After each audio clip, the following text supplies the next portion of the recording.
Beach can be beautiful but dangerous too. Now some emergency responders are getting help when it comes to water rescues. Help from a robot. Rick Dayton introduces us to Emily. Myrtle Beach is loved for its sand, its surf, and for miles of beachfront property. Starting today, the Grand Strand will begin using robotic life-saving devices. Meet Emily. She's already at work in Australia, Europe, and on the beaches of Malibu. The Myrtle Beach Fire Department just bought 4. They cost a bit more than $10,000 each, but they're a great way to get to someone in danger quickly. They can travel more than 30 miles an hour through waves and surf, controlled remotely from the beach. Then can provide as many as 4 or 5 distressed swimmers something to hold on to until help arrives. An individual can take this out from the back of the truck, toss it into the water, and then have it going out there, very quickly. We showed George McBriar, chief of the Blawnox Volunteer Fire Department, a video about how Emily works. He has spent 30 years running water rescue teams in Allegheny County. What do you think about what it is that you see? I think the potential for it is great.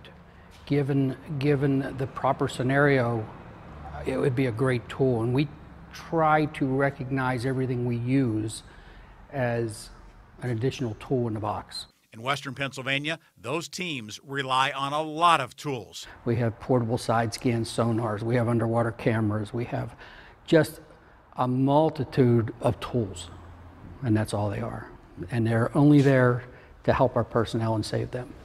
It's kind of deceiving when you drive over a river on a bridge. It doesn't look like it's doing a whole lot, but I want you to see the current. We'll just toss this in and watch how quickly it gets swept downstream. The danger is if you're a swimmer or you're in a broken down boat, the same thing's going to happen to you. And that creates a big time problem for swiftwater rescue teams. If a canoe tips over in a lake, the people will climb over it and just stay there until they get some help.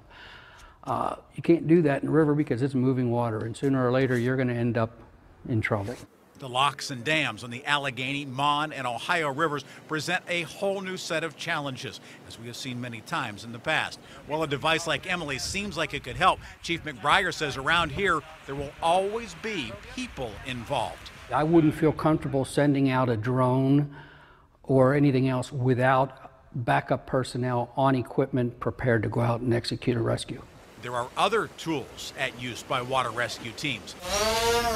In less than a minute, they can be flying over the river or an island and see what kind of problems their crews may encounter. The camera will go up and down, but you have to face the drone. The drone has a 5-mile range, and everything is seen on a high-definition monitor. Yet, just like the Emily unit, the drone needs human guidance. McBriar says the business of life-saving isn't fully automated just yet. Carnegie Mellon doing artificial intelligence all the time. Sure. But there's a human side to it, is what I hear you saying, that can't be replaced. I think that's true. I think you're always going to have that human element, and you're going to have to put them into the danger zone.